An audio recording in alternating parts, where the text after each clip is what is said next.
За сайн уу манайхаа. Би та бүхэнд цуурлаар дурсамж уншдаг мөрдөгч киног хүргэж байгаа лээ. Өнөөдөр харин цуурлынхаа сүүлчээсийг ярьж өгөхөд бэлэн болоод байна. Тарих толгой эргүүл сэтгцээр наацсан маш олон хэргийн учир явдал тайлагдаж удаан хүлээсний эцэст жинхэнэ алуурчин голох цаг ирлээ. Нэрэн алуурч ах маань цаазлагч хочтой байсан бол дурсамж арилгадаг хүчтэй гэдг нь тогтоогдсноос хойш устгагч гэдэг хочтой болсон байгаа шүү. Ингээд бүгд тэр киноныхаа үйл явдал руу орцгоё. Энэ удаагийн дугаартай маань Wellbe Shop хамтран ажиллаж байна. Wellbe-ийн өмнө цолгосон зах зээл тэргүүлэгчдийн нэг болох Devon брендийн Wellness коллаген бүтээгдэхүүнийг Монгол улсад албан ёсны эрхтэйгээр импортлон худалдаалж эхлээд байна. Коллаген хүний биеийн арьс, үс, булчин, холбоос эдийн үндсэн бүрэлдэхүүн хэсэг бөгөөд арьсны уян хатан байдал, толгор гэлзэн харагдах байдалд нэн чухал үүрэгтэй. Нас ахих, стресс, орчны нөлөөллөөс шалтгаалan коллагены нийлэгжилт буурдаг тул нэмэлтээр тогтмол хэрэглэх нь үр дүнтэй юм. Devon Wellness коллагеныг Wellbe Shop цагийн онлайн дэлгүүр болон Wellbe Shop-ийн салбар дэлгүүрүүдээр худалдаалж байна.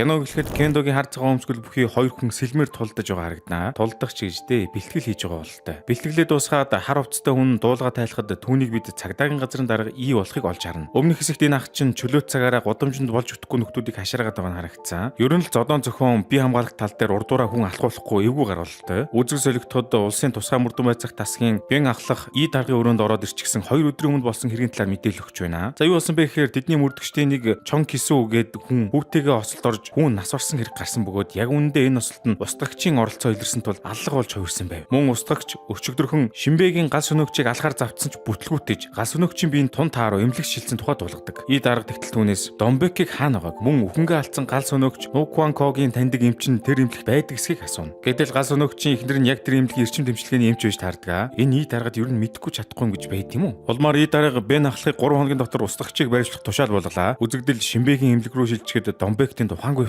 ба түүнийг сахиж өгөө сумми танд нь тархины ажиллагаанд тогтворгүй болох хүртэл хаа хамаагүй дурсамж уншуулахгүй байхыг зөвлөнө. Ер нь манай Домбек чинь хит их дурсамж уншсанаасаа болоод хамаг амин үзүүлэлт нь унаж чүү айл амтай голтой байж байсан юм шүү дээ. Нойрсож буй Домбек энэ үеэр зүүдэндээ 6 жилийн өмнөх үйл явдлыг харнаа. Тухайн үед Домбек амин орлох гээ дээвэр дээрээс үсрэх гэж байхад нэгэн охин гарч ирж байсан да. Мань хүн чинь улмаар тэр охинтойгоо их дотносож нөхөн ч түнд бусдын дурсамжийг уншдаг чадвараа хянахад нь их тус болсон байдаг. Хачирхалтай тэд дотно үргэлдэг улсын дараа Домбек зөвхөн тэр охины бодлыг уншиж чадхаа болсон ажээ. Киноны үйл явдал одоо цаг руу буцахад Домбек гинт ухаормогцоо орноосоо босож шууд хамтран зүтгэжтэй болж аван устгагчийн баруун шуун дээр нь урт сөрөг байсныг мөн устгагч гал өнөөгчийн хамрын нөхрөө нь ямар нэг зүйл шургуулж орхисон талаар яарвчлан мэдэгдэнэ. Харамсалтай нь эрчим тэмчилгээнд хэвтэж байсан гал өнөөгч өмнөх шөнө ор сурггүй алга болсон байдаг ба мөрдөгчд нөхцөл байдлыг ажиглаад үзэхэд эмнэлэг дотор хин нэгэн түүнийг нуусан гэдэг нь тодорхой болдог. Ер нь бол устгагч түүнийг хуурамч галын дуудлагын үеэр хүнэж чадаагүй учраас дахин цааш харуулах ордлого хийхээр шийдсэн бололтой. Улмаар мөрдөгчд гал өнөөгчийн эрэлт гарч эмнэлгийн болонтойхоо бүрийг шалгаж арлаа. Удалгүй мөрдөгч Сэхүн эмнэлгийн моргоос гал өнөөгчийг эсэмэнд олдог. Эмчнэр түүний биеийн байдлыг хяналтандаа авч хамрын нүхнээс нь гэмт итгэдийн оронд гэм буруугүй нэгэн шийтгэгдэх болно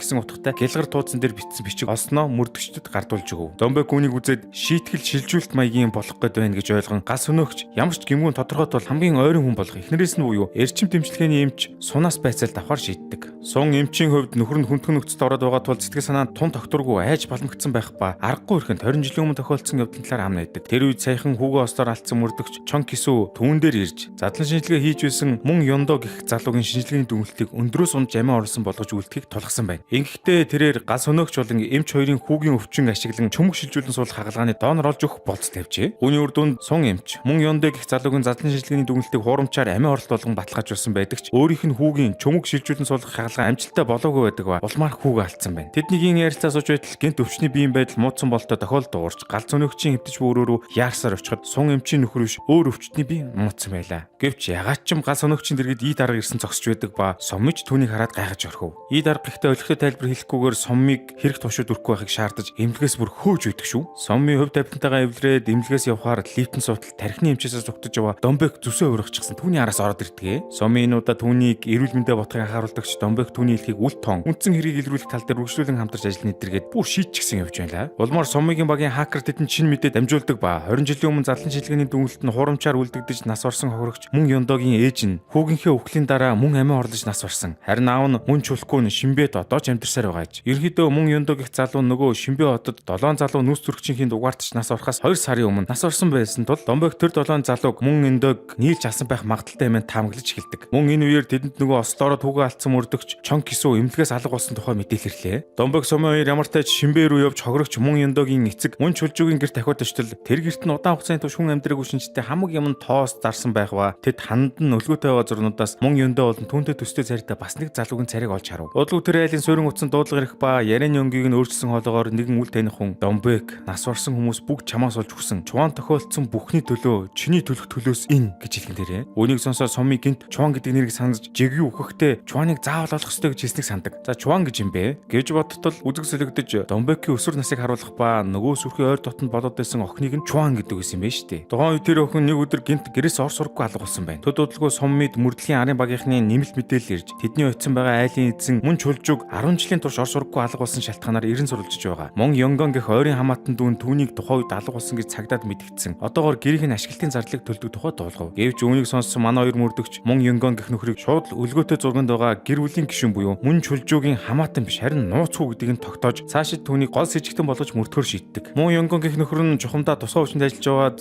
сүүлийн нэг жил парламентын гишүүн Бан Жунсокийн бие хамгаалагчаар ажиллаж байгаа болж таарав. Улмаар тэд мөн Ёнгоныг олж авахаар парламентын гишүүн Бан Жунсокийн гэрт очиод Бан Жунсокийн бие давхар эхнэр нь өнгөрсөн чинь хулгайлагдсан хэрэг гарч гадаа цагдаа сэргэл хэвлийнхэн гээд бөө хүн цугулчихсан байв. Тэдний дотогш орж чадахгүй арга мохортож явах үеэр ашгүй тусаа мөрдөх багийн бион дарга хурч ирээд Домбек Сомын хоёрыг дотогш орохыг зөвшөөрнө. Удалгүй гэрийн эзэн Бан Жунсокч гэртээ ирэхэн таарч өөрийн биеэр Домбекээс эхнэрийг нь олж өгөхийг гуйдаг. Гэтэл Домбек түүний бие хамгаалагч дундаас мөн Ёнгоныг дорн таньж баруун гарын шуугаа үзүүл бодлоо уншуулгээд тулахад нөгөөх нь татгалздаг бөгөөд бүр гинт огцон мөдөснөө тэн зогсож байсан гишүүний нарийн бичгийн хоолойд ходог тулган барьцааж гараж руу машин бариад цогтчваа. Домбекч түүний араас нь хамаг шатлаараа хөөсөн ч алдчихдаг ба энэ үеэр Соммын машинтайгаа Домбекийг гүйцэж ирээд парламентын гишүүний эхнэр алга болсны дараа мөн Ёнгон машинаараа хаашаа явсан чиглэлийг нь тэмдэглэж авсны дагуу Шимбэд ойрлох нэг газар руу явахаар болдог. Үзэг солигдож парламентын гишүүний барьцаалагдсан эхнэр Сукён эзэнгүү агуулгад гинжлэгдсэн байх ба хан дээр нь гэмтний төлөө гэмгүү нэгэн цовдлогдох болно гэсэн үг бичээстэй байв. Энэ үеэр Домбек Сомминаар мөн Ёнгоны өнгөрсөн шөнө нутсан газарт нэртэл тэнд нэг хаягдсан автобус байдаг ба дотроос нь утас дуурах чимээ гарan мань хойрч утсыг олоод хариуцлагыг нь авахад утасны цаанаас мөн Ёнгон би хэрэгтэй биш ээ. Би ч гэсэн та нар шиг алуурчны араас 20 жил хайж байна. Улаан давчлуудад дарвал бүхний учрыг ойлгох болно гэж хэлээд тасалчихлаа. Тэгэд улаан давчийг дартал нэгэн проекторын дэлгэц заасан нөгөө ангийн ихэнд кендогийн бэлтгэл хийгээд байсан хүмүүсийн зураг харагдах ба баруун гарын шуун дээрээ гүн сорвтой хар өмсгөлтөө хүн бага тайлж буй зурган дээр дахин газрын дарга и гигийн дүргээрээ гараад ирхэн тэр. Улмаар Домбек огтхон жиргэлцэлгүй цагдаагийн газар руу очиж и даргын өрөөнд дайрч ороод шууд гарын шуугин шалгаж өнөх сорвийг нь олж харчаад хүчээр дарж унган бодлыг нь уншиж 20 жилийн өмнөх 7 залуу нас орсон хэргийг олж хардаг. Тэр үеэр залуус хоорондоо зодтолтож нэг нэгэ хөнөөж байх ба тэдний ойролцоо и дарга хүлээстэй хөвтөж байгаад гинт тухайн орон өөрийгөө хүлээснээс олж байгаа нь харагдана. 7 залуугийн хамгийн сүүлд амьд үлдсэн хүн и даргыг хараад довтолж хүрцтэн гаран дээр нь сорив үсгсэн аж. Гэтэл түүний дурсамжинд хар үдэнтэй цамцтай бяцхан хүү буюу Домбек гинтл өөрийнхөө бага насны хөлбрийг олж хардаг ба удалгүй и дарга түнд Шимбэд 7 хүний амийг хохироосон хүн чи байж чи өөрөө устгагч юм байна хэмээн занталтайгаар хэлснээр энэ анги төгсдөг.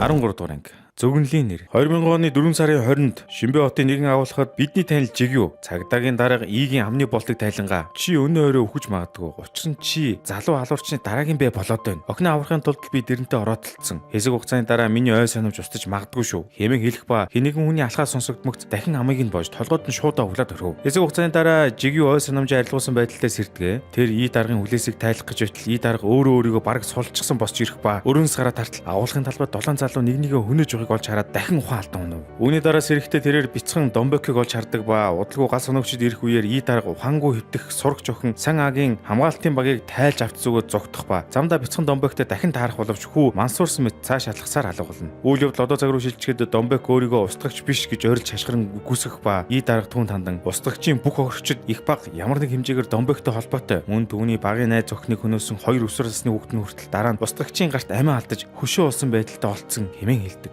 Домбек та тэгвэл 20 жилийн өмнө мөн Ёндогийн аллагын хэргийг нуух тушаал өгсөн хэмээн түүнийг буруутгана. Удалгүй Домбек И даргын ой санамжийг дахин уншиж хэргийг нуух тушаал өгсөн чихэн эзнийг харах гэж байтал цагдаа нар ирэн Домбекч тэндээс зүгтэн гардаг. Сумын харин тэндээ үлдэж И даргыг Домбекийг зориуд буруутгаж өөрийнхөө гэмтэргийг нуух орлого хийж байна хэмээн шүүмжилж байгаа нь харагдана. Домбек И даргын өрөөс гарч явахдаа багын найз охин Човооныгоо алга болсон үеийг иргэн сандаг. Найз охиноо алга болсны маргааш Домбек тэдний дүргээс сонгуульд нэр дэвшиж уус төрч Гүү Хино гэх эмэгтэйн сонгуулийн сурчлагын үеэр санамсаргүй гар барьж улмаар дурсамжийг нь уншаад гинт цочор эрдэн нөгөө өнөө түлхэж унгаагаад гүн утсан байна. Учир нь Домбек нэр дэвсгчийн дурсамжаас нас орсон Чувоныг шуудаагаар бүтээж өдөр зураглуулж харсан ба харсан байршлийнхаа дагуу гүүрэн доороос Чувоны цогцыг олсон ажээ. Харин одоо бол манай Домбек албан ёсоор устгагчийн аллагын гол сэжигтэн болсон байгаа. Зарим цагдаа андууд нь энэ бүхэнд итгэхийг хүсдэггүй ч ий дарга түүнийг хаа байгаа газараас нь олж баривчлах тушаал болгов. Ий даргын үзэж байгаагаар алуурчин өөртөө дайсагнасан хүмүүсийн гэр бүлийн гишүүдийг онилж байгаа бөгөөд мань хүн бүр өөрийнхөө эхнэр хүүгээ хамгаалтанд авах зарлиг болгодог. Энэ үеэр 90 сурлагдчуу Домбек талигч Жигюгийн гэрт нуугдаж байх ба нэг мэдсэн тэнд сомын хүрээдэр ч гэсэн Домбекийг байцаж Жигюгийн талаар юу үзэж харснаа дэлгэрэнгүй хэл илэргээ зогсож байгаа тэр. Домбекчуудад түүнтэй нэг тэрсэлцэнгүй. Жигюг төрсөн ихээсээ өвлсөн далдын чадвартай байсан хэмээн тайлбарлана. 1971 онд 8 настай Жигю ээжийнхээ бөөгийн зан үйлийг хараа зогсож байтал дээрлэхүү өсвөр насны хүүхдүүд түүнийг ойроо аваачин бүл идэх гэж оролдох энэ мөчөд гинтл бяцхан Жигюгийн дуу хоолой өөрчлөгдөн дээрлэхэж буй хөвгүүний ахыг нас орсон тухай дуулгаж түүний бид талигачийн сүнс орсон үгтээ маш ачаалттай зам байдал гаргаж хэлжээ. Жигю тэдний толгойлогч дээрлэхүү охин Хуан Пилсун тандан чи бол ихээсэж дор адгийн амтан чи аимшигтайгаар хүүх болно хэмээн зөөнсөн байна. Уг явдлын дараа Жигю гэртээ ирэхэд ээж нь пестицид зуусан бололтой юу юугүй амьсгал хураах төгсөн байгаа нь харагдана. Домбекийг энэ бүхнийг ярьж дуусны дараа Сомми Жигюг амьсгал хураахын өмнө дөрвөн зүйлийн талаар хэлснийг нь инх өдөрддөг. Эхнийх нь устгагч Домбекийн санамжинд нуугдаж байгаа. Хоёр дахь нь Сомми Домбекийг Жигюгийн гэрээс олно. Гурав дахь нь Чуваныг заавал олох. Дөрөв дахь нь Пакидан алгад өртсөн шөнө Домбек үнэн ба тэнгэр сүмд байсан тухай хэлж үлдээсэн гэжээ.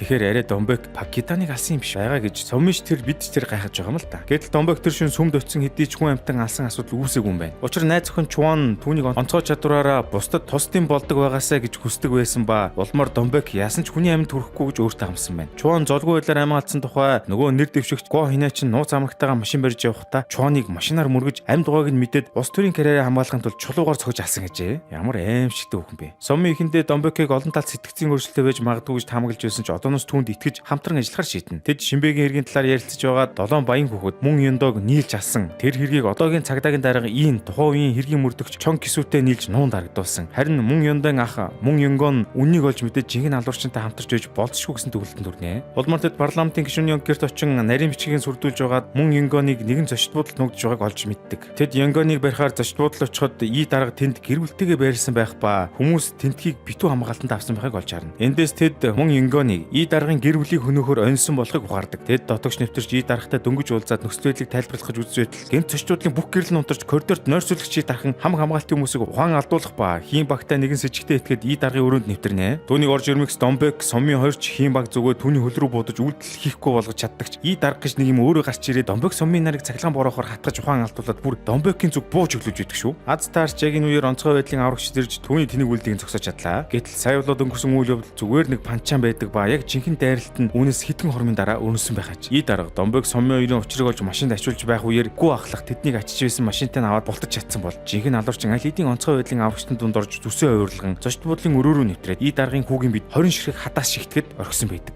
Домбек ухаан алдтаасаа сэрмэгцээ хэдхэн хорын өмнө мөн Ёнгоны бодлыг үнсний дагуу ий дарга руу холбогдож хүн аюулд ороод байгааг дуулгадаг бөгөөд түүний үр дүнд ий дарга хүүгээ очиж шалгатал хүн бидээ хатааснууд зоолгож үхсэхийн нагур байгааг олж харсан байна. Азар эмчнэр яаралтай арга хэмжээ авч хүүгийн амнаас аврагдах магадaltaй болж ирдэг. Мөн Домбек мөн Ёнгоны дурсамжийг унших үеэрээ нэгэн нууцыг олж мэдсэн байна. Шинбэд 7 залуу мөн Ёнгоны ахыг үхэлд хүргэсэн гэж тооцоож байсан ч яг үнэндээ 8 хүн тэнд байжээ. Тэгсэн 8 дахь хүн саяхан бие давхар ихнэрээ барьцаалагч талцсан парламентын гишүүн Банжун Сок байл яах вэ? Улмаар Домбек Сомми хоёр ч Банжун Сокийн харшид очлоо. Тэгээд удаагүй байтал барьцаалагцсан эмэгтэй Сукёны ээж тэдний өмнө гарч ирээд Сукён Чуван хоёрыг мань заавал аваад өгөөчтэй гэд уйлаад ундаг. Түүнээс Чуван гэх нэрийг сонсоод Домбек мэдээж гүн чочрлорно. Гэтэл ихчийн хэлжвөө Чуван бүсгүн гэсэн байгаа хүүхдийн нэр юм гинэ. Маш өнөө байдалд орсон Домбек тэр айлын гэр бүлийн зургнуудыг ажиглаж байхдаа Жигюгийн дурсамжинд харсан нэгэн хүнийг таньж устгагчийн өшөө ахыг хүсч жинхэнэ гэмтэн хэн болохыг ойлгоно. Тэр нь парламентын гишүүн Банжун Сокийн ээж буюу Жигюгийн эцэг нэгтгэгч болох Хуан Пилсун гэх эмэгтэй байлаа. Хамгийн ачаархалтай нь энэ эмэгтэй Жигюгийн ээжид хүчээр пестицид уулгаж алсан хэргийн эзэн байж таардаг. Ингээд 13 дугаар анги маань төгсөж байгаа. Та нар ихтэй Солонгос кинонд гарч байгаа жүжигчид тань ялангуяа нэмэгтэйчүүд ихчнэрийн арьс нь яагаад ийм өөгүй толгор байдаг болоо гэж бодогдож байсан уу? Гэтэл энэ хүмүүс чинь зөвхөн арьсаа гаднаас нь ажиллахаас гадна өдөр тутамдаа байнга нэмэлтээр коллаген хэрэглэж эрүүл мэнд гоо сайхнаа дотроос нь бас дэмждэг юм байна. Тэгвэл та бүхэндээ Өмнөд Солонгосын зах зээл борлуулалтаараа тэргүүлдэг Devon брендийн Wellness коллаген бүтээгдэхүүний онцлогийг танилцуулъя. 1500 мг хит баг молекулд загасны коллаген агуулсан тул бид шимэгдэх чадвар нь өндөр. Өдөрт хэрэглэхийг зөвлөсөн тунг 100% хангах буюу 30 мг биотин агуулсан. Коллагены нийлэгчлэлд зайлшгүй шаардлагатай 100 мг витамин С агуулсан. Энэ нь мөн өдөр дэргэглэхийг зөвлөсөн тунг 100% хангадаг. Чихэрлэг, эсэглэн хам бургацайн амттай. Өдөрт нэг уутыг уухад зориулсан хялбар авч явах тохиромжтой савлгаатай. Devon Wellness коллагеныг Wellbe Shop цэгийн мэн онлайн дэлгүүр болон Wellbe Shop-ын салбар дэлгүүрүүдээр худалдаалж байна. 14-р анги. Давхар хорон санаа. Бидний танил талигч Жин Жигүү маань 57 настай цөөхөн хэдэн жил аж аргалтай амьдэрсэн бөгөөд тэр нь ээжтэйгээ хамт өнгөрүүлсэн бага насны юмсанж. Мөн ээжийнх нь уулын жижиг сүмд нэгэн настай баян мэрсэр үзэгдэг байсан бөгөөд ер нь бол тэр хүн Жигүүгийн төрсэн эцэг болж таардаг. Жигүү хамгийн сүүлд ээжтэй прокурор эсвэл шүүгч болох мөрөөдөлтэй гэдгээ хэлсэн ч маргааш нь ээж нь нас орж ээжийн сүнс түүнд хорогдсноор бөөгийн хувьтай адилхан түүнийг угтсан байна. Түүний ээжийг баян нэрийн эхнэр охин хүчээр хор уулгаж үгүй хийсэн бөгөөд цагдаа нар бяцхан Жигүүг ээжийнхээ цогцны дэргэд залбираа сууж байгааг олсноос хойш мань нэр нийтээ 15 жил сэтгцэн эмнэлэгт албадан хоригдож. Гэвч нэг удаа тэнд ажилладаг байсан совилогч буюу хожим түүнтэй амьдрал олбосон сан аагийн ээж түүнд тусаж зүгтах боломж олгосноор Жигүү төрсэн эцгийнхээ гэрт очиж ээжийг нь хордуулж асан мөн сэтгцэн эмнэлгийн даргыг хахуулж байгаад түүнийг 15 жил хорьсон эцэг нэгт ихч Хуан Пилсүнтэй нүүр тулж бууд тулгасан байна. Гэвч Жигүү эцэстээ Хуан Пилсүний өмнө өвдөг сөхөрч бууга түүний гарт өгөөд өнөөдөр намайг энт тусах эсвэл намайг бүрэн чөлөөлөд өг гэж гуйсан байдаг ба яг энэ үеэр түүний төрсэн эцэг нь орж ирж охиноо зогсоох гэж оролцсон ч Хуан Пилсүн гэж аимшигтэй хүүхэн Жигүүг нөгөө буугаараа шууд уулаж маш хүнд гэмтэл учруулжээ. Одоо цаг Домбек Сомми хоёр Пилсүнтэй уулзахаар харьцан очсон байгаа шүү дээ. Улмаар Пилсүн хатагтай хүү Банжунсукийн амтаар бууж ирэх ба Домбек түүнийг өнгөрсөнд ямар аимшигтэй хэрэг үлдсэнийг нь мэдэж байгаагаа хэлэхэд өнөөх нь түүнийг басамжилж дорд үзэж байгаа нь илтөө. Домбек бүр бие давхар бирээ авахыг хүсэж байгаа бол мөн Юндогийн аллагын үнэн илчлэхийг шаардлаа. Гэвч Пилсүнгийн эмэгтэй зөвхөн өөрийн гэр бүл төрсэн хүүгийнхээ нэр төрийг хамгаалах болно гэж хэлэх ба бэр мэр баг хамаагүй гэж үйдэг шүү. Сүүлдээ бүр давраад Домбекийн амь насан занал хийлгэн тэр. Нөгөө талд ий дарга мөн Юнгоны эмчлүүлж буй өрөөнд очиж устдаг чин болохыг хэл тэгвэл амьд үлдээ гэж дарамтлахад Юнгон 20 жилийн өмнөх ахынхаа үхлээс хойш өөрийгөө угаасаа үхсэн гэж тооцоолсон мөн тухайн үеийн ой санамжийг арилсан тул устдагчийг хэн гэдгийг санахгүй байгаагаа хэлнэ. Гэтэл түүний араас 20 жилийн өмнөх хэргийг ий даргатай хамтран бодлоосон мөрдөгч Чон Кису орж ирээд мөн Юнгоны шархыг хөндөж тамлж эхлэв. Юнгонд гэхдээ энэ бүхэн нээх нөлөөсөнгөө. Ах нь яаж тамлагдаж үхсэнтэй адил Чон Кисуг мөн урт удаан хугацаанд зов чаналн хэмээн заналтаагаар харах ажээ. Үүнийг сонсон Кису урлаж Юнгоныг багалзуурдан балиус гаргаж ирээд устгах гэж оролдогч тусгай мөрдөх тасгийн ахлагч Бён шалгалт хийхээр эмнэлэгт орж ирээд Юнгоны аминд ордог. Энэ үеэр Домбек Сомми гүү ахлах Сэхүнар багаараа Жигүүгийн гэрт хорогдож Хуан Пилсон авгаа ба устгагч хоорондоо хэрхэн холбогдож байгаа учрыг тайлах гэж оролдоно. Мөн Жигүү яагаад Хуан Пилсоныг алахгүй 20 жил хүлээсэн бэ гэдэг асуулт гарч ирэх ба Домбекийн харсан дурсамжийн дагуу Жигүү нь Пилсоныг аимшигтайгаар амиа алдахыг нь урьдчилан зөгнсөн тул эрт тонилгоно гэдэг баг өршөөл үзүүлснээс ялгаагүй болж таардаг. Тэд устгагчийг Жигүүтэй адил Хуан Пилсоны эсрэг асар том өс хонзон тээж байгаа хэмээн таамаглана. Үүний хажуугаар мэдээний редакцид сайн санаа сэтгүүлч Жун Домбекийн тухай үннийг үтсэн нийтлэл бичиж байгаад ажлынхандаа дамтлуулах ба бүр устгагчаас түүн таглаж ирсэн мэдээллийг эфирээр цацах саналаас татгалзав. Гэхдээ Жун татгалцсан байлаач өөр сэтгүүлч устгагчийн явуулсан илгээмжинд тавсарсан парламентын гишүүн Бангийн эхнэр Сёкёны аимшигтэй зургуудыг илчилж Домбекийг өөхөх хүртлээр Сёкёны биед хадаас шигтгэж тамлан гэдгээ илэрхийлсэн мэдээллийг телевизээр цацчихдаг. Үүний дараа ий дарга нөгөө аимшиг зургуудыг Хуан Пилсүн болон Бан гишүүнд авчиж үзүүлэх ба эхнэрээ хэцүүж байгааг мэдсэн Бан айд сандрах бол ээж Хуан Пилсүн харин манай бэрийн үхсэх над юу н хамаа алгуу. Харин хүүгийн маань нэр хүн цэвдэх ёсгүй шүү. Бас тэр алуурчин бодол өмшигч хоёрыг бушуухан шиг цааш нь харуулаарай. Ядаргатай юм бэ? Хэмээн тулгаад байгаа бол той. Айхтар ажумаа вэ. Ер нь бол цагдаагийн дарга ий чинь аль эртнээс энэ их чинь бууны нохоо байсан юм байна шүү дээ. Нөгөө талд Домбек устгагчийн занал хэллээс болоод Чуаныг нөгөө барьцаанд байгаа эмэгтэй болох Сукёны дүрээр зүүдэлж бариад сэтгэл санаа нь тун тавгүй байх ба Сомми түнд Сукёныг ягаад Чуан байх боломжгүй гэдгийг нь ойлгуулж тайвшруулахыг хичээнэ. Сүүлдээ Домбек мөзөлөгч нь хар шөнөөр Сукёныг олохоор гарн барина гэж зүтгэдэгч нөгөө хэд нь түүнийг арайхийн ятгасаар болиулж чаддаг. Маргааш нь дараг мөрдөгч Чон Кисутай уулзаад түүний хүүгээ ослоор алдсан шалтгаан мөн өөрийнх нь хүүг гэмтээсэн этгээдийг Домбек гэж итгүүлэх ба өнөөхөн ч битүү уур хуулинд авцаар хаа нэг тийш яаран явж байгаа нь харагдана. Тэр өдөр гишүүн Банжунсу хэвлэлийн хурал зарлаж эхнэрээ аврахыг үнэн голоосоо хүсэж байгаа. Мөн өөрийн албан тушаал нэр хүнтэй бууж өгсөн ч хамаагүй эхнэрийнхээ өмнөөс зовлонг нь үүрийн инээ тэрэгэд сүхэрч сууж муугаад уянгалж гарлаа. Энэ үеэр Домбек тэр газарт нь нэвтрэх орлого хийх ба тусгай мөрд тасгийн Бён дарга уган дээрээс Домбекийг устгах тушаал авсан ч өөрийнхөө эрхийн хүрээнд цагдаа нарыг Домбект халдахгүй байх тушаал болгодог. Нэг мэдсэн Домбек яаж игээд л хэвлэлийн хурал болж танхим нэвтэрсэн байх ба сүхэрч суугаад жүжиг тавьж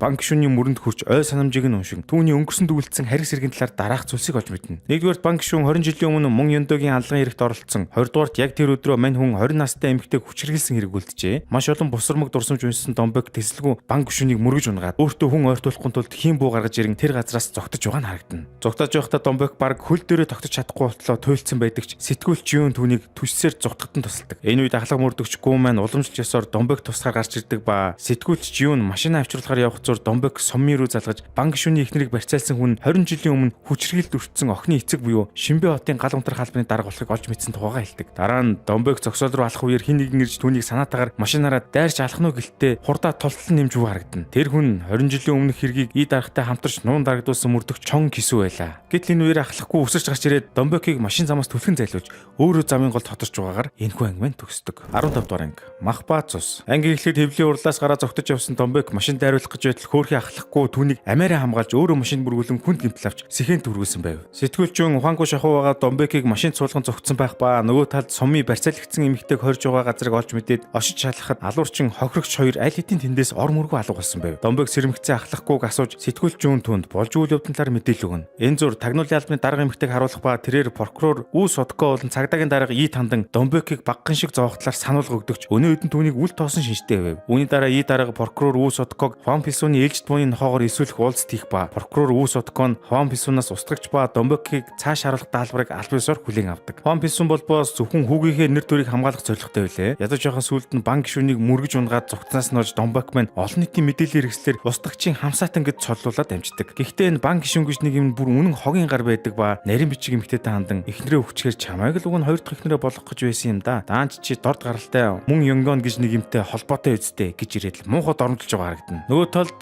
Домбек Чуантай өнгөрөөсөн дурсамжаа санагалзаж улмаар Чуаны хэлсэн онцгой чадвараа олон хүнийг аврах боломжтой цаашлаа дэлхийг өөрчлөх гэх үгсийг санаж улмаар видео мэдээлэл хийж үнийг дэлгэх шийдвэр төрдөг. Харин хаа нэгтээ барьцаалагч за бараг устгагч байж болцшгүй гал унтрах ангийн дарга маань гишүүний эхнэрийг айлган сүрдүүлж өмнө дандаа сайн үйлс хийж олон хүнийг авардаг баатар байсан ч охиноо зэрлэг балбад нөхдүүд доромжлуулж амиа алдахад хүргэсэн гэд хамаг өөр бухимдлаа гаргаж байв. Тухайн үед банк гишүүн 7 найзтайгаа нийлж түүний охиныг хүчрхээсэн байх ба охиныг хайж ирсэн найз мөн ёндоо хүртэл нийлж зодон галдан шатаагаад амьдаар нь хавслаа шидэж бүрлгсэн байдаг. Түүний охин тэр өдөр амьд үлдсэн ч найзыгаа өөрхөн төлөө явж байгаад амиа алдсан гэх зүрх шимшрэн мэдээг өөдгөө санаатай мөрдөх Чон Кисүүгөөс сонсож улмаар сэтгэлзэн хувьд навс доройтон өөрийн амиа орлоход хүрсэн тул өнөөдөр эцэг нь түүний араас амь нэхэж байгаа нь энэ ээж. Домбекийн хувьд нөгөө видео мэдүүлгээ сэтгүүлч Жиунд гардуулж олон нийтэд дамжуулах чиглэл өгөв. Мөн сумми барьцаалагчин байгаа байршлыг тодорхойлж Домбекийг дагуулan хотоос гардаг. Тэдний очисон эхний байрлалд тусгайхан аль хэдийн очисон байдаг ч барьцаалагч тэнд байхгүй нь бодлого тодорхойлсон тул Домбек сумми хоёр дараагийн таамаглаж буй газар руугаа зүглэхээр болов. Тэр нь гал сониогчоо охин амиа орлож нас урсан газар байдаг ба тэнд байх эзэнгүй барилгын дээвэр дээр алуурчин чамдаамтай зүйл хажуудаа тавьсан байдалтай тэднийг өгтөн. Барьцаалагч цүнхэн дугаа орхичийг амьд байгаа гэж мэдэгдэх ба мөн бид хичнээн сайн үйл хийсэн ч хүмүүс тэднийг мартдаг байхад та нар юунд ингэж үхэн хатан эднэрийн төлөө явдаг юм бэ? Бидэнд гай тарьдаг эдгээр адууснуудыг ядаж ийм байдлаар чадахгүй шийдэх ёстой босуу хэмээн хэлдэг. Харин сумми түүний байр байдлыг ажаад хохирогчийн цүнхэн дотор байхгүй хэмээн таамаглаж улмаар Домбек жинхэнэ устгах чимбэ гэдгийг олж мэдхийн тулд шууд барьцаалагч руу дайрж бодлыг нь уншиж хохирогч Сүкёныг барилга дотор амьд байна гэдгийг мэдээд сумми тэлж сумми ч яаран бууж түүний ярил гарлаа. Төд удалгүй сумми ухаан алдсан байдалтай хэвдэх Сүкёныг барилгаас олноо. Харин дээвэр дээр өөр хоорондоо үдэлцэж байсан барьцаалагч Домбек хоёрыг хамгийн түрүүнд нөгөө ядаргаатай Чон Кисүү мөрдөгч олж ирээд тус бүр нэг удаа будаад амжив. Түүний сумд оногдсон барьцаалагч буудуусныхаа дараа дээврээс унаж амиа алднаа. Төд удалгүй Чон Кисүү мөрдөгчийн араас цагдаа нар хурч ирэн түн рүү гал нэх ба өнөөх нь харин өөрлөгөө буу тулгаж амиа оров. Харин бууны сумд оногдсон Домбекийг удалгүй тагнуулын албаныхан хурч ирээд аваад явдаг. Түүндээ зэрэгцээд Домбекийн мэдээлэл бүхий видео онлайнаар цацагдаж гэмт хэрэгтнүүд болох Хуан Писун, банк гишүүн, хэрийг нуун дарагдуулсан И дарга, мөрдөгч Чон Кисүү зэрэг этгээдүүдийн нэрсийг ил тодор зарладаг. Энэ мөчид сэтгүүлч Жиунийг захирал нь онлайнд байршуулсан видеогоо устгах хэмээн дарамтлагч мань хүн эсэргүүцэл үзүүлж үн чудраг байх зарчмаа хамгаалan ажилласаа халагдав. Харин Хуан Писун хатагтай гэрт И дарга очиж тэд яалтчгүй арга мохорцсон байдалтай байх ба Хуан Писун гинт цагдаагийн дарга Иг бүх зүйлд буруутгаж түүн рүү дайрах гэтэл И дарга мөчөөгөө өглөө тэдний өдөөс буу шагаан асуудлыг өөрийнхөө шийдвэрлэнэ гэж сүрдүүлээд гараад явдаг. 2-7 хоногийн дараа бууны суманд хүнд бэрцсэн Домбек имлэх сэрлээ. Домбек сэрснийхээ дараа суммигаас Хуан Писун, банк гишүүн нарт тусгай мөрдөн байцаалт хийх болсон тухай сонсов. Эцэг хугацааны дараа имлэгт Домбекийг хамгаалж байсан бүх хүмүүс шалаар нэг ухаан алдаж унсан байх ба бүгдийг нь ой санамж устсан байдалтай байлаа. Яг үүндээ устгагч өөрийн биеэр тэнд ирээд Домбек тандан үннийг мэдхийг хүсвэл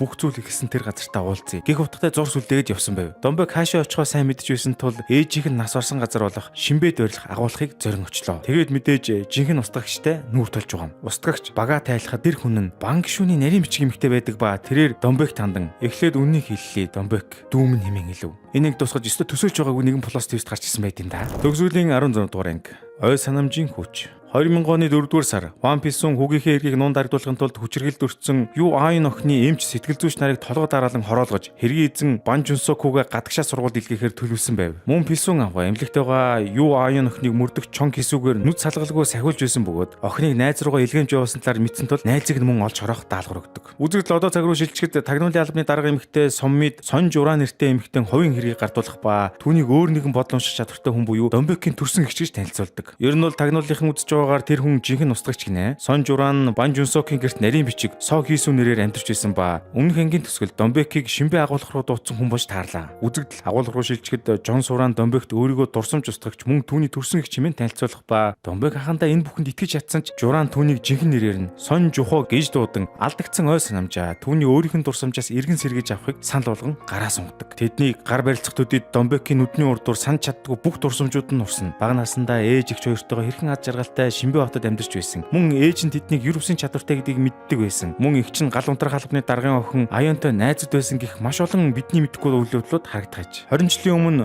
Журон дотны анд Аюуныгоо ямар нэг хүн зовлонд унсан байгааг мэдэрч эмнэлэгт нууцаар нэвтрэн түүний захисан дуу хураагуурыг авчирч өгөнгөө сэтгэлээ эдгэхийн тулд ой санамжаа устгуулахыг санал болгодог. Гэвч Аюун санах ойгоо арилгасан ч болсон үйл явдлыг арилгах боломжгүй гэж хэлээд бодлого амиа орлсон байна. Аюуны оршуулгын үеэр гашуутан ойлгох Журон самсргүй байдлаар мөрдөх Чон Кисүтэй мөр шүргэлцэхдээ хамаг дурсамжийг нь уншиж Аюун болон мөн Юндогийн аимшигтай эргэн талаарх бүх үннийг олж мэджээ. Энэ мөчөөс тэр хуулиар гадуургуулсан гэмт хэрэгтнүүдийг гисгэх үйл хэргээ эхлүүлэхээр эрс шийдсэн байдаг. Оршуулгын дараа Журон найз Аюуныгоо нас урахаас өмнө илгээсэн илгээмжийг хүлээн авсан ба илгээмжийн дотроос түүний авчиж өгсөн дуу хураагуур гарч ирнэ. Дуу хураагуурт найз нь ямар их аимшигтай зүйл тууснаа дэлгэрэнгүй бичиж үлдээсэн байв. Иймд тэрээр эхний даалгавраа найзынхаа өшөө авалтаар эхлүүлж тухайд Журан Жигюг Хуан Писү болон Бан Жунсукийн араас нууцаар мөрдөж байхад нь олж аваад өөртөө холбоотой дурсамжийг тухайн үрд нь устгах замаар гарынхаа зүрээр хөдөлгдөг болсон байв. Тэрээр Жигюд хэргийн амсаатан ий даргаыг агуулга руу авчрах даалгавар өгч Аюун таалцсан бус залуустай хамт устгахаар төлөвлөсөн байж. Журан Жунсукийн найзуудыг хөгжилцгөө гэж хэлээд бүгдийг нь хуурч авчирсан ч гол эргэтэн Жунсокийг гадаад сурахаар аль хэдийн хөлийн тест авсан гэдгийг нь мэдээд нэлээд богиноцсон байдаг. Гэсэн ч төлөвлөгөөгөө эргэжүүлж тэдний дурсамжийг арилган сэтгэл дотор нь зөвхөн айцыг үлдээгээд өөр хооронд нь алцуулж зүгэл тусгасан байв. Жураныг тэнд завгүй хойгоор Хуан Писүний явуулсан хүн талигч Аюуныг найз руугаа илгээсэн илгээмжийн аягаар Жураны гэрт нэвтэрч ордгоо. Энэ үеэр Домбек ээжтэйгээ хамт гэртээ ирэхэн таарч өнөө хитгэдгэн бяцхан Домбекийг нүдэн дээр ээжийг нь алх ашиглан хөнөөсөн байна. Домбек айж баламгдан гэрээсээ сухтан явахдаа эгчтэйгээ тоглодог байсан өөрсдийн аюулгүй газар гэж нэрлэдэг агуулга руу гүгээд очдогч дахин нэгэн цус үйл явдлыг олоод харчихна гэж яах мэдтгүлээ дээ. Агуулгын гадна нус нулимстайгаа хутгалцсан Домбек Журан эгчтэйгээ таарч эгч нь түүний дурсамжийг уншаад ээж нь хэрхэн үл таних итгэдгийн гарт хэрцгийгээр амиа алдсныг олж харна. Тэр шин хитрхи олон хүний дурсамжийг нэг дур устгасан дээрэс нь хүнд мэдээ хүлээн авсан Жураны хүч чадал нь бүрэн шахагдаж гэрийнхээ үүдэнд ухаан балартан унсан байдаг бөгөөд түүнийг анханасаа л хяналтандаа байлгадаг байсан үндэсний тагнуулын агентууд байршлаар нь олоод авч явсан байна. Мөн нэг дор хитрхи их аимшигтай үйл явдал нүдээр үтсэн бяцхан хүү Домбек эцэст нь ой санамжаа алдсан шалтгаан нь маш тодорхой болдог. Учир нь Домбек ч гэсэн мөн Журан эгчтэйгээ адил дурсамж унших, устгах өөрчлөх чадвартай бөгөөд тэр шин хүү өөрийн хүч чадлаа ашиглан өөрийнхөө дурсамжийг арилгасан байж. Үзэгдэл одоо цаг руу шилжихэд Журан эгч Домбект ээжийг нь хөнөөсөн алуурчныг устгах боломж олгодогч Домбек түүнийг эсэргүүцэн эгчийгээ дайснаас өшөө авах сэтгэлдээ хит автсан аратан босныг нь сануулж өөрсдийнхөө ер бусын хүч чадлыг зөвхөн бусдыг хамгаалах үс зориулах учиртай юм өөлсөр хэлэхэд нь Журан буугаа түүнээс булааж аваад эгийг нь хөнөөсөн алуурчныг өөрийн гараар буудан хороодог. Үүний дараа Журан Домбек руу буугаа чиглүүлж тэгвэл хэн хүчтэй амьд үлдээ гэж хэлэх үед агуулгад Сомми ба тагнуулын албаны дарга орж ирхэн таарав. Тэд Домбекийг аюул орсон гэж үзээд Журан руу сум нээхээс өөр аргагүй төрсөн юм. Хэдийгээр Жураны шархан амь наснаас холуур байж таардагч онцгой чадвараа хит их хэрэгсний улмаас тархины эрүүл мэнд нь үхлийн төвшөнд хүрсэн байгааг эмч тайлбарлана. Үүнийг сонсоод тагнуулын албаны дарга Домбект дараах тайлбарыг өгнө. Үндэсний аюулгүй байдлын төвийн эгчийг нь сүүлийн 20 жилийн турш ажиглаж хамгаалж ирсэн ба Домбекийг баг багт нь Жураныг хамгаалахын тулд албаар эгчтэй хоёрыг тусгаарлан мөн хэрвээ зөвшөөрөл эгчийг нийсэн бүх аллагын мэдээллийг устгаж цаашдаа Домбекийг ч мөн хяналтандаа ойлгож хамгаалах зорилготой байгаа гэдгийг илэрхийлв. Гэвч Домбек тагнуулынхад нэг л итгэж өгдөггүй ба бид ямар амтны үрэлэнгийн амттөө гэж хэлээд богинотж байгаа нь харагдана. Гэсэн ч тэдний өдөөс эсэргүүцээд амжилт олохгүй л болов да. Нэр манаггүй ахлагч маань Ослоос хойш эрчим тэмцэлгээр нэлээд хэд хоног ухаангүй байсны сайн нэг юм нүдэ нээлээ. Өөрөө чүү ай өхлөөс мултарсан гэрнээ сэрэнгүүтээ хамгийн түрүүнд Домбекийга хаана явааг асууж байгаа нь үнэхээр хайр хүрмээр. Нөгөө талд Домбек биеийн таруу байгаач төрсөн эгч Жураныгаа санаж суух ба Журан түнд өнгөрсөн хугацаанд үйлцэн гэмт итгэдүүдийг гисгэх ажиллагаанд огтхон чанамсгүй талаараа хэлэхэд Домбек түнд заавал хүч хэрэглэж биш илүү дээр аргаар энэ бүхнийг шийдвэрлэх боломжтой байсан гэдгийг сануулсаар л байв. Улмаар Жураны эрүүл мэнд үнэхээр хурцлбал байдал хүрсэн тул Домбек эгчийнхээ харанхуй амьдралаар амьдарсан бүхий л дурсамжийг арилгаж сэтгэлийн амгалан үзүүлэхээр шийддэг. Одоо харин бүгдээрээ жинхэнэ гимбурууднуудын хувь тавилан хаашаа ирэхийг сонирхцгоё. Сумын эмнэлэг түүгээс ахиж буй ий дарга дээр очиж уулзаад анх ажилд орсон цагаас нь хойш дэмжиж ирсэн талархлаа илэрхийлнэ. Сумыг явсны араас ий даргын удирдлагуудаар ажилладаг байсан цагдаа нар нэлээд санаа зовсон шинжтэй ярьж эрх мэдлээ уруулан ашигласан шалтгаанаар түүнийг баривчлахаас өөр аргагүй төрнө. Үзэг солигдоход Домбек хуучин гэртээ хөл тавьж, Журан эгчийнхээ хамгийн сүүлд түүн зөөрөж уншуулсан дурсамжийг сэргэн санана. Журан Банжунсок гишүүний нарийн бичгээр ажилладаг байхдаа ой санамжнаас нь Аюуныг тамлан зовоож камерын бичлэгийг гэрийнхээ номын санд нуусан гэдгийг мэдээд олж авсан байдаг ба дараа нь тэрийг гэртээ авчираад үзэж байхдаа учиргүй их ууг гашууд автаж дараах нь Домбек зөөрүүлэн шуруулгандаа үлдээсэн байжээ.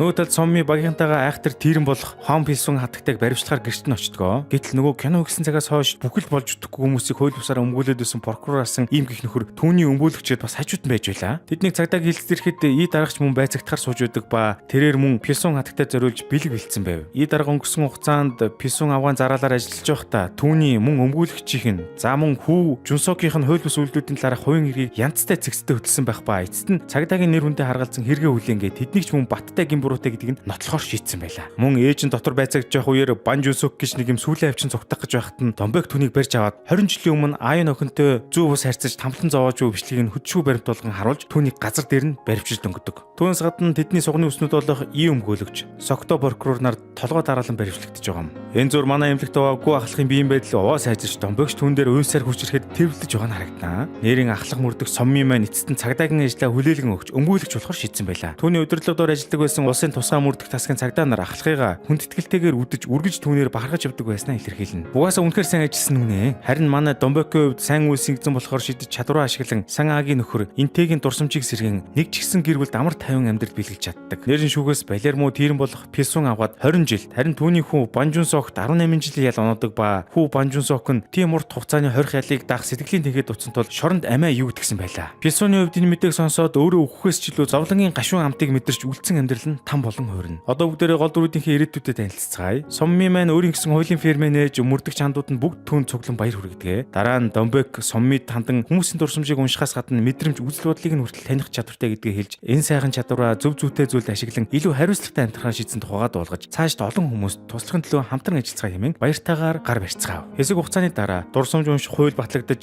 хүнд гэмт хэрэгтэй тэмцэх цагдаагийн шинэ баг Домбекийн удирдлагадор ажиллахаар болдог. Тэрээр багийн үн жандууд болох гүү ахлах, Сегүн хоёртойгоо үргэлжлүүлэн ажиллах ба одоо л нэг шинэ Домбек болж дээ гэж харж байтал мань хүн гэмт хэрэгтнүүдийнхээ дурсамжийг уншаад дэлбэртлээ уурлаж шууд зохиод нүдэд ундаг хэвээрэл байгаа нь харагдана. За энэ түрээд айхтар нуглаа занглаатай хүндхэн үйл явдлуудаар дүүрэн дурсамж уншдаг мөрдөх цуврал маань өндөрлөж байна. Ингээд ер нь үндсэн алуурчин нь гол дүрийн маань төрсөн ихч байсан гэж хэн санах вүлээ те. Ямар ч тач төгсгөлд нь Домбек сайн үйлсийн эзэн болох шийдвэр гаргасан нь маш чухал мессеж өгсөн мэт санагдлаа. Бидний энэ нийгэмд болж үтгэхгүй эргүүд шудраг бус хүмүүс байсаар байх боловч бид тэдний эсрэг тэмцэхдээ өөрсдөө тэдэн шиг аратан болж болохгүй мөн хүчээр бүхнийг шийдэх нь хизээч зөв сонголт байдаггүй учраас асуудлыг шийдвэрлэх илүү сайн арга замыг үргэлж эрэлхийлж байх хэрэгтэйг сануулах мэт байгаа юм. Танд харин ямар сэтгэл төрсөн бэ? Ингээд киногоо дуустал үзсэн үзэгчтэй баярлалаа. Цаашд илүү сонирхолтой контент үзэх хүсвэл лайк болон subscribe дарахаар бүү мартаарай. Дараагийн дугаар томтгоо.